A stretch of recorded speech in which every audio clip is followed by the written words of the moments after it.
Et puis la culture, l'un de nos invités a joué dans plus de 90 films et une trentaine de spectacles. Bernard Pinet signe Apocalypse républicaine. Dans ce seul en scène, le comédien de Noisy-le-Roi dresse un état des lieux critique de la société avec tout de même des rires inattendus. Bernard Pinet également, bonsoir. Bonsoir. Alors comédien, vous avez une longue carrière derrière vous puisque vous avez joué dans plus de 90 films, homme de théâtre également avec une trentaine de pièces à votre actif. Un exemple parmi tant d'autres, c'est le Dîner de cons, forcément ça parle à tout le monde, de Francis Weber, où vous incarniez Lucien Cheval, c'est bien ça, et vous venez nous parler d'une autre pièce. Alors c'est Apocalypse républicaine, c'est un seul en scène, 12 personnages, 3 actes, et donc de 2 et avec vous, et la lumière est signée Elias Attig, la musique Mozart. C'est une comédie existentielle qui est critique sur la société et le monde politique. On va peut-être voir d'ailleurs l'affiche qui va nous être proposée dans un instant. On va peut-être pouvoir la voir. On voit d'ailleurs une Marianne qui a une petite larme qui coule, symbole de la République. Avant d'en parler, Bernard Pinet, on regarde tout de suite un extrait qui a été tourné lors de l'une des répétitions au théâtre de Bailly. Regardez. Marcel, ça suffit. Tu laisses Bibi tranquille. Bibi le chat, c'est ton frère. Depuis que je vous ai adoptés tous les deux à la SPA, vous portez mon nom. Toi, tu es Marcel Maboul, le frère de Bibi Maboul. Et ici, chez Jean Maboul, on est en République. Et en République, on est gentil avec la diversité. Bibi le chat est un chat pacifiste, qui respecte les chiens, il mange pas de souris, et en plus, il est végétarien comme nous. Alors, s'il te plaît, Marcel, tu lui fous la paix et tu fais le canard, d'accord ? Alors, on a entendu le nom de Jean Maboul, c'est un psy qui reçoit dans son cabinet de Rennes-le-Château et il applique sa méthode, c'est la méthode Maboul. C'est quoi la méthode Maboul ? Alors, la méthode Maboul est parfaitement expliquée dans un livre qui est un best-seller qui s'appelle avec la méthode Maboul, on perd jamais la boule. Vous la décrire en quelques minutes, ce serait, comment dire, une erreur parce qu'elle est très forte, très puissante, elle transmute la matière humaine tout cela est parfaitement expliqué dans le spectacle, qui est une comédie en 3 actes, avec les 3 unités de temps, de lieu et d'histoire, du théâtre classique. Il y a 7 consultations, le chiffre n'est pas innocent. Oui. Jean Maboul, le père de Bibi Maboul et de Marcel Maboul, qui est végétarien comme ses enfants, reçoit lors de cette journée un capitaine de gendarmerie, une infirmière, un maire, un professeur d'histoire à Sciences Po, une péripatéticienne, un député et un commissaire. Des professions qui peuvent en dire long sur l'état de notre société. Que va-t-il découvrir ? Il faudra venir voir la pièce, mais que va-t-il découvrir en quelques mots ? Il va constater des réalités qui font triste. La pièce, contrairement à ce qu'on pourrait penser avec le titre Apocalypse républicaine, on pourrait imaginer que dans ce spectacle on va tirer à boulet rouge sur les uns, les unes, les autres. Non, c'est pas du tout le cas. En revanche, sa prétention, sa volonté, son but, son objectif, c'est d'être un spectacle humaniste, d'être un spectacle qui mette le dos où ça fait triste, qui est clair et qui aide à réfléchir. C'est pour ça que jusqu'à présent c'est le cas. Je souhaite qu'il y ait, dans la mesure du possible, un débat après la pièce, dans lequel ont été confrontés en tant que public des personnes de droite, de gauche, du centre d'ailleurs, et qui se sont retrouvés dans ce spectacle dans le cadre du débat. Ça aide à réfléchir sur la société, peut-être ses dérives aussi, aujourd'hui ? Ces dérives, les erreurs peut-être de certaines personnes. Il y a du stock des deux côtés. Donc je ne vais pas tirer à boulet rouge. Avec un choix particulier des mots, ça claque, on peut le dire. Oui, le journal de votre collègue de Toutes les Nouvelles Versailles l'a parfaitement écrit. Je le remercie d'avoir porté attention à ce spectacle.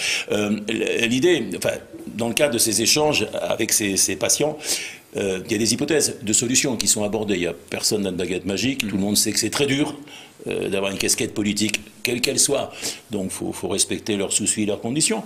Mais bon, la politique de l'autruche n'est pas toujours obligatoire. Le déni n'est pas une religion. Et il est peut-être temps d'ouvrir les yeux dans l'intérêt de la République et de la citoyenneté. 3 points de suspension. Mais le tout aussi, non sans humour, parce que c'est aussi un moyen important de faire passer des messages, on imagine. C'est l'objectif d'être une petite bougie dans les ténèbres qui se sont répandues parmi nous, de peut-être suggérer des applications, des solutions, sans prétention aucune, parce que les remèdes sont simples, on les connaît. Vous l'avez joué d'ailleurs, il me semble, devant des députés, des élus de la République, juste à côté de l'Assemblée nationale, chez Françoise. Qu'est-ce qu'ils pensent de cette pièce où vous êtes aussi critique sur le monde politique? Alors, d'abord, comment ça s'est passé? C'est dans le salon des premiers ministres. Quand on joue un spectacle qui s'appelle Apocalypse républicaine, c'est assez cocasse, c'est totalement inattendu. J'ai fait une lecture en Avignon, dans le quartier Luna cet été, qui s'est bien passé. Et là, il y a une dame qui m'attend, qui me dit c'était bien, bon, on discute. Elle prend mon téléphone. Et fin septembre, elle me dit voilà, est-ce que vous accepteriez de lire votre pièce dans le salon des premiers ministres? Vous foutez de ma pomme, là. Non, c'est très sérieux. Alors, le salon des premiers ministres, c'est un salon qui existe dans un restaurant très connu du monde politique qui s'appelle Chez Françoise, qui en théorie n'existe pas. Il est sous l'esplanade des Invalides. On entre dans un parking, il y a un poste de police à l'entrée, c'est un peu le restaurant de James Bond. Et à l'intérieur, c'est très chouette, c'est très beau.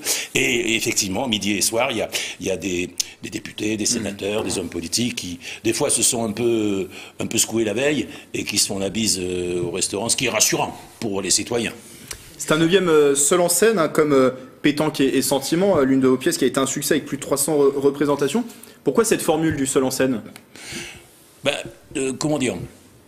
Après avoir joué un certain nombre de spectacles, après avoir fait le dîner de cons, j'espérais, après avoir joué des rôles principaux au cinéma, à la télé, oui, au Cinoche, il y a très longtemps, j'espérais que ça allait continuer gentiment. Non, bon, c'est des mystères d'un parcours. Je fais pas une carrière. Vous avez parlé de carrière, mais je fais un parcours de. C'est un parcours de vie, un parcours de combattant du verbe. Très joli. L'Apocalypse, au commencement était le verbe et le verbe est pépandu. Ils m'ont pas entendu non plus. Donc, comme j'avais plein de choses à dire, pour ne plus m'entendre, j'avais dire que je n'étais pas bankable, que je n'étais pas people, parce que je vis à la campagne avec Marcel et Bibi existent. C'est leur vrai nom, avec mes chiens, etc. Bon, je me suis dit, c'est pas grave. Vous connaissez la formule de Lao Tzu qui a dit qu'on traduit dans le texte, si tu trouves que le monde va mal, commence par te changer toi-même.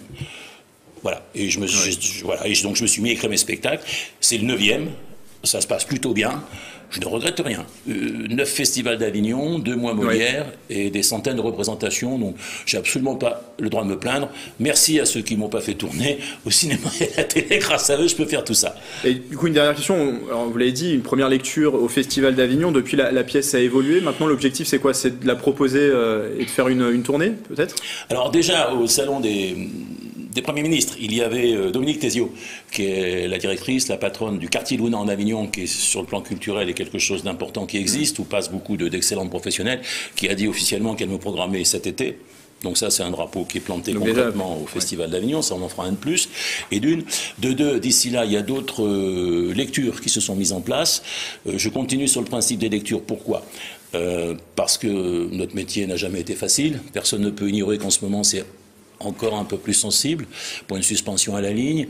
Donc une lecture permet, dans des conditions très modestes, de se déplacer sans décor et de jouer dans un théâtre, comme je l'ai fait à Bailly, comme je dois le faire dans d'autres, et de faire des lectures dans des lieux petits, comme le salon des premiers ministres. Mais il y aura une programmation dans un contexte traditionnel à Paris.